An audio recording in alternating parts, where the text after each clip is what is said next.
की आजादी के बाद कोई सिक्का, कोई मुद्रा भारत की ऐसी नहीं निकली जिसपे भारत माता की तस्वीर हो। ये क्यों हुआ? क्या ये आज सवाल नहीं पूछा जाना चाहिए?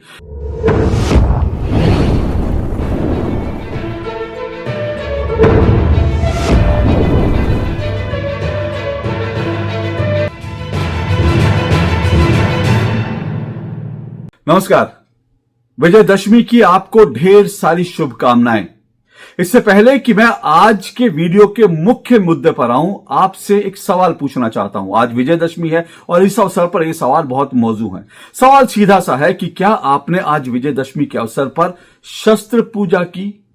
आप में से बहुत सारे लोग ये सवाल सुनकर चौंक गए होंगे। बहुत सारे लोगों को ये मालूम तो है कि शस्त्र पूजा जो है विजयदशमी के दिन की जाती है, लेकिन मैंने आपसे पूछा हूं तो आपको लग रहा होगा हमसे सवाल क्यों पूछा जा रहा है। भाई, शस्त्र पूजा तो आरएसएस वाले करते हैं, शस्त्र पूजा तो जो है वो सेना में लोग करते हैं और कहीं कहीं लोग करते हैं, तो हर हिंदू को शस्त्र पूजा करने की क्या जरूरत है? और आज मैं आपसे सवाल इसलिए पूछ रहा हूं क्योंकि मैं सवाल के बहाने आपको यह याद दिला रहा हूं कि हिंदुओं में शस्त्र पूजा की परंपरा है और बाकायदा विजयदशमी के दिन जो है जिस तरह से मुहूर्त निकलते हैं उस तरह से शस्त्र पूजा के समय का भी मुहूर्त निकलता है कि यह मुहूर्त सही है, इस मुहूर्त पर शस्त्र पूजा करनी चाहिए। लेकिन हिंदू जो हैं वो अपने पर्व हैं, अपने त्योहार हैं, अपनी परंपराएं हैं, वो धीरे धीरे भूलते जा रहे हैं। अब क्या होता है, विजयदशमी पे रावण देखने चले जाते हैं लोग, मेला देखने चले जाते हैं, पकवान खाने चले जाते हैं, बाहर आउटिंग करने चले जाते हैं, लेकिन भूल जाते हैं कि विजयदशमी का दिन जो है शस्त्र पूजा के लिए भी होता है। अब आप कहेंगे शस्त्र तो है ही नहीं। अब इस सवाल का जवाब आप निकालिए कि शस्त्र पूजा आपको कैसे करनी है। लेकिन ये परंपरा है और हमें अपनी परंपराओं को जीवित रखना चाहिए। ये आज बहुत महत्वपूर्ण बात मैं आपसे कह रहा हूं, इस बात को समझिए। वैसे आपको यह भी बता दूं शस्त्र पूजा होती क्यों है विजयदशमी के दिन।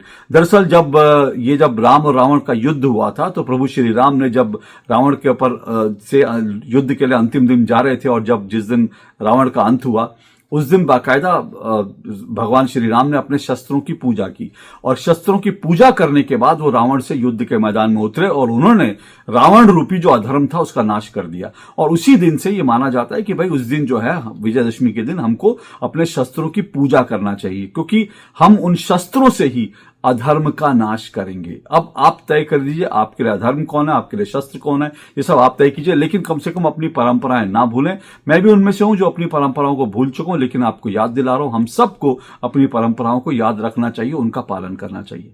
अब आज मैं आपसे आज का जो मेरा मुख्य विषय है मैं उस पर आ रहा हूं। आज विजयदशमी है, जैसे मैंने बताया। अब आज की विजयदशमी अपने आप में बहुत बहुत खास है। वैसे तो हर विजयदशमी का पर्व जो है बहुत खास होता है, ये पर्व है, हिंदुओं का पर्व है, तो इसलिए हम सब लोगों के लिए बहुत खास होता है। लेकिन आज की जो विजयदशमी है, साल 2025 की विजयदशमी है, वो अपने आप में बहुत बहुत खास है। इसलिए खास है क्योंकि आज जो है राष्ट्रीय स्वयंसेवक संघ, दुनिया का सबसे बड़ा स्वयंसेवी संगठन जो है, वो अपने 101वें वर्ष में प्रवेश कर रहा है। इसलिए आज की विजयदशमी बहुत बहुत अहम है, बहुत खास है। दरअसल आरएसएस की स्थापना विजयदशमी के दिन साल 1925 में डॉक्टर हेडगेवार ने नागपुर में की थी। और आप समझ लीजिए 1925 से लेकर अब विजयदशमी तक जो है 100 साल पूरे हो चुके। तो आज विजयदशमी के दिन आरएसएस जो है ऑफिशियली अपने 101वें वर्ष में प्रवेश कर रहा है। 100 वर्ष का संघ कंप्लीट हो चुका है और इसीलिए संघ को लेकर अब ये कहा जा रहा है शून्य से जो है शतक तक पहुंचा। शून्य से शुरू होकर ये संघ जो है आरएसएस है वो शतक तक पहुंचा और आज दुनिया का सबसे बड़ा जो है स्वयंसेवी संगठन बन गया। मैंने आपको पहले भी बताया था आज देश के 5 शीर्ष पद जो हैं उन पे या तो संघ का स्वयंसेवक जो है वो विराजमान है या फिर संघ से जुड़े व्यक्ति जो है विराजमान है। इसमें राष्ट्रपति द्रौपदी मुर्मू जो संघ से जुड़ी रही हैं और इसके अलावा अगर मैं कहूं 5 उपराष्ट्रपति, दूसरे नंबर पर उपराष्ट्रपति वो संघ के स्वयंसेवक रह चुके हैं। तीसरे नंबर पर प्रधानमंत्री नरेंद्र मोदी संघ के स्वयंसेवक रह चुके हैं। चौथे नंबर पर भारत के गृह मंत्री जो है अमित शाह है वो संघ के स्वयंसेवक रह चुके हैं और बाकायदा जो 5वें नंबर पर अगर देश के रक्षा मंत्री हैं तो वो भी संघ के स्वयंसेवक है। तो बहरहाल ये सब बातें मैं आपको बता चुका हूं। लेकिन देखिए अब ये जो है क्योंकि संघ के 101 वर्ष हुए तो जिस दिन 100 वर्ष पूरे हुए दिल्ली में पहली बार ऐसा हुआ कि भारत के प्रधानमंत्री ने संघ को लेकर के एक डाक टिकट और साथ साथ एक 100 रुपए का सिक्का जो है वो जारी किया।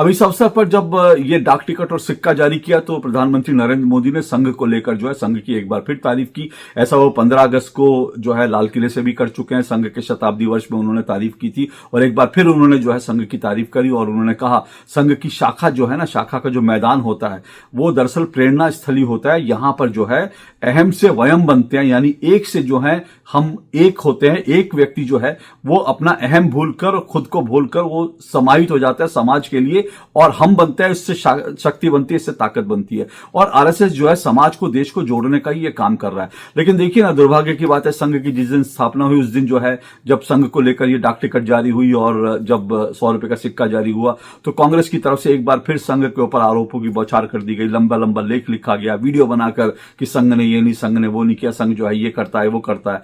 अब सोचिए कि संघ को लेकर बहुत सारी भ्रांतियां फैली हुई हैं, उनके बारे में मैं अगर इस साल जरूर हमको बात करनी चाहिए। किस दिन मैं इन भ्रांतियों के बारे में विस्तार से आपको बात करूंगा, संघ के ऊपर जो झूठ बोला गया उन सब के ऊपर बात करूंगा।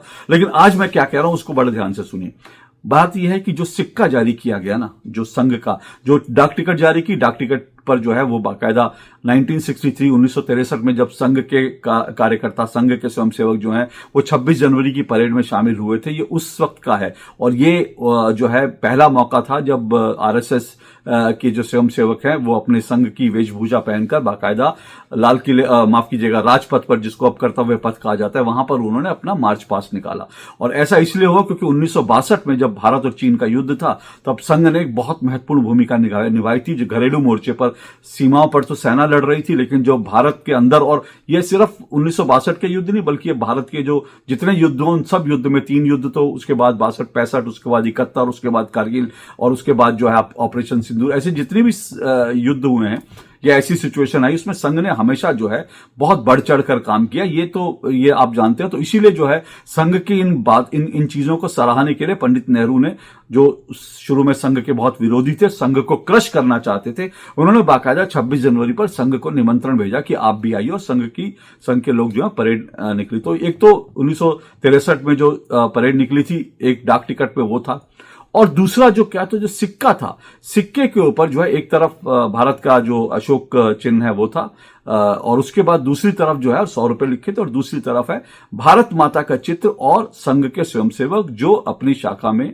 खड़े हैं और भारत माता को नमन कर रहे हैं। अब भारत की विपक्षी पार्टियां जो है संघ के ऊपर 100 रुपए का सिक्का जारी करने को लेकर जो है हाय तौबा मचा रही हैं, कह रही हैं भाई संघ को क्यों ऊपर सिक्का जारी क्यों किया गया। लेकिन मैं आपसे फिर एक सवाल पूछ रहा हूं, आपकी जेब में सिक्के होंगे, जरा अपनी जेब से सिक्के निकालिए, आपके घर में होंगे तमाम सिक्कों को निकालिए। उन सिक्कों को, आपके पास जितने भी सिक्के हों, 1, 2, 5, 10, 15, 20, 100 या आपके पास बहुत सारे सिक्के हैं, तो उन तमाम सिक्कों पर नजर डालिए।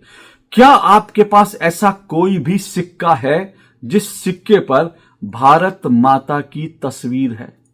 अब मैं ये क्यों पूछ रहा हूं? मैं इसलिए कह रहा हूं कि देखिए, भारत के मुद्रा पे, भारतीय मुद्रा पर भारत मां की तस्वीर आने में कितने साल लग गए? संघ के 100वें वर्ष में भारत की मुद्रा पर भारत माता की तस्वीर आई है।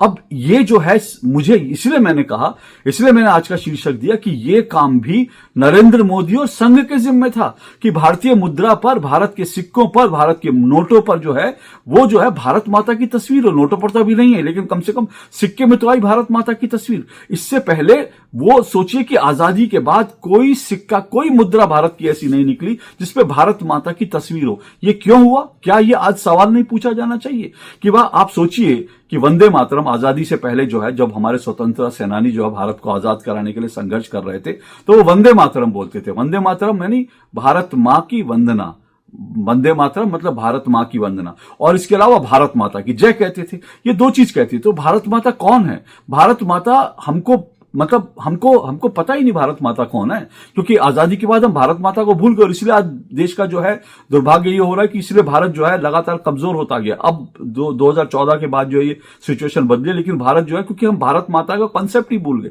भारत माता क्या? ये जमीन का टुकड़ा नहीं है।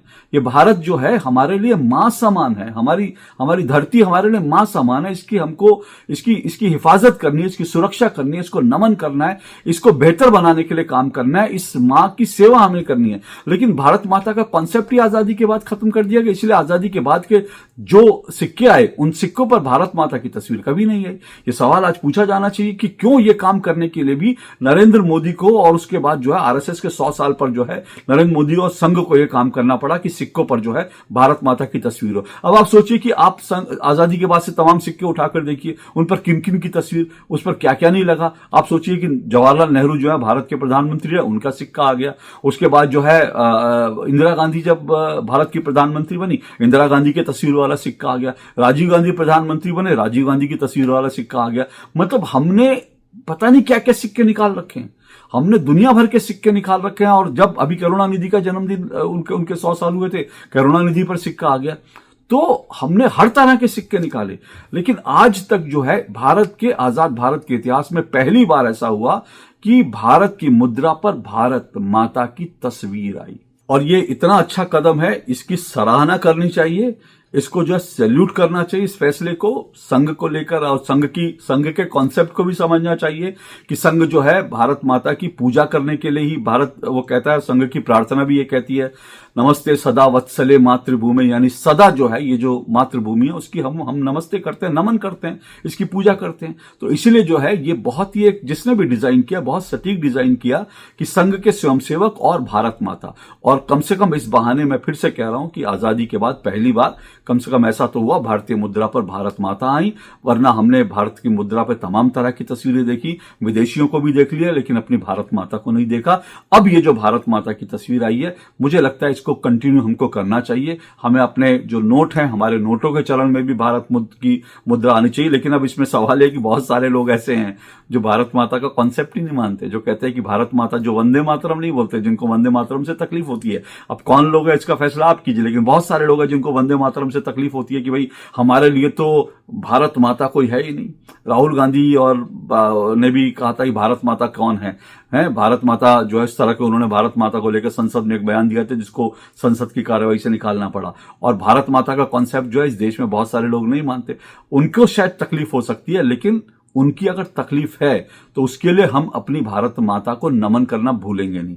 बचपन से हमें बताया गया भारत मां की जय बोलिए, भारत मां को नमन कीजिए। और अब अगर जो है ये सिक्का आ रहा है जिसपे भारत माता की तस्वीर है, सिक्का आ गया है, तो मुझे लगता है इसको प्रेज करना चाहिए, इसकी प्रशंसा करनी चाहिए। और यही हमको सोचना चाहिए कि आखिर ऐसी क्या बात है कि आजादी के लगभग 8 दशक बाद भारत माता की जो तस्वीर है भारत की मुद्रा पर लाने के लिए नरेंद्र मोदी और संघ को ही आना पड़ा। इससे पहले किसी ने क्यों चिंता नहीं की, किसी ने क्यों नहीं सोचा कि भारत की मुद्रा पर भारत माता की तस्वीर होनी चाहिए। आज के लिए इतना ही। भारत माता की जय, वंदे मातरम। नमस्कार।